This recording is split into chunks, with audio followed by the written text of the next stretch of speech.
Луис Аяла менен жолукканда ал Кыргызстандагы саясий кырдаалга буга чейин эле маалыматтар бар экенине мен билип калдым ал менен сүйлөшкөндө. Бирок мен ошо Луис Аяладан кайрадан такып сурадым. Сиздин Кыргызстанга болгон иш сапарыңыздын жыйынтыгы кандай болот?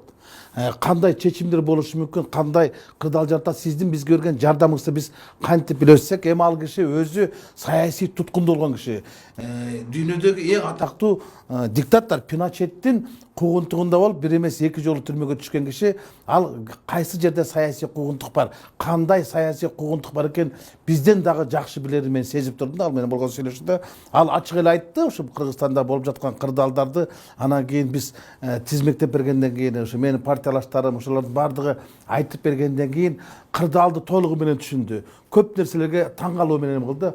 Менде мындай маалымат жок эле, мындай бир тараптуу нерселерди Койташ окуясы боюнча комиссиянын корутундусу кандай болгондорунун, бүгүнкү күндө кимдер абакталып жатканын, аларга кандай кылмыш козголгондорун, бүгүнкү күндө саясий куугунтуктардын баардыгы бир партиянын ал ошо өкүнгөнү ушул Орто Азиядагы жападан жалгыз соцсеттердин мүчөсү болгон Кыргызстан социал-демократиялык партиясынын учурда ушундай кыйынчылыкка душар болуп жатканын, анан ушунчалык душар болуп жатканына ал аябай кейиди. Анан ал айтты бизге, менен жолугушуп ачык эле айтты. Мен бул жерден баргандан кийин президентке өзүмдүн Кыргызстандагы сапарым боюнча баяндама жасап, анан өзүмдүн сунуштарымды келтирем. Президент мага өзүнүн убадасын берди. Сиздин ар бир сунушуңузду мен кылдаттык менен карап жүрүп чечим кабыл алам деди. Мен ишенип атам деди.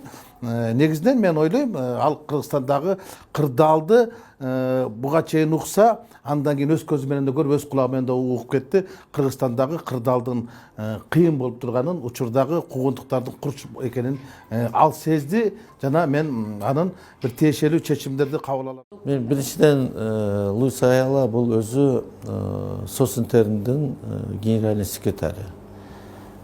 Президенти бар, бул баягы рабочий орган сыяктуу. Биз Социнтердин мүчөсү болгонбуз, мүчөсүбүз, действующий. Ага биринчи кадамды жасаган Чыныбай Турсунбеков, фракцияны жетектеп турганда, ошо жазган каттары менен ошол эле Социнтердин кирүүнүн алдында бир топ соц партиялар менен дагы алака түзгөн да. Бул Турсунбековдун эмгеги деп багалашыбыз керек. Анан эми бул келиши бүгүнкү күндөгү ушул республикадагы Соцдем партиянын тегерегиндеги ызы чууга мындайча көңүл бөлүп келген экен. Узак убакыт сүйлөштүк, 2-3 жолу жолуктум. Түшүндүм мен. Социнтеринге же болбосо Луис Аялага биздин абсолютно керегибиз жок. Абсолютно керегибиз жок.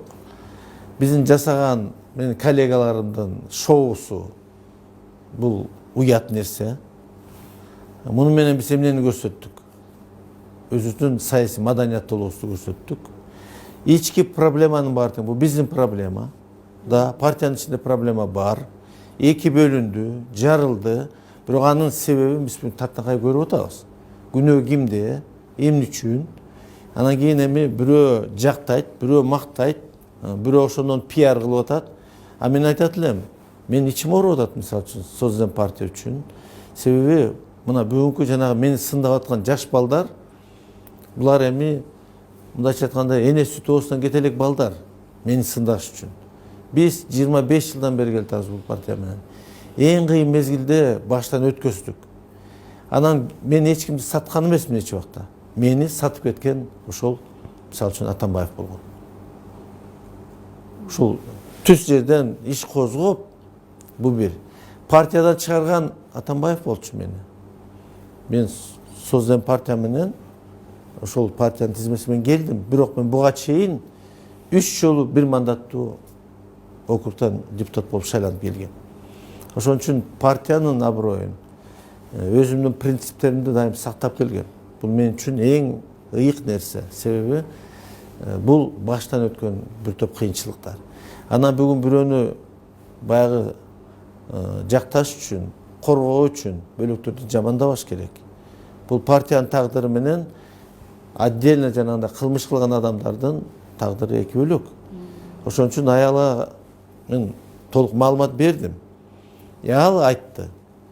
Мен ички иштерге кирише албайбыз. Бул только өзүңөргө Кудай кубат берсин.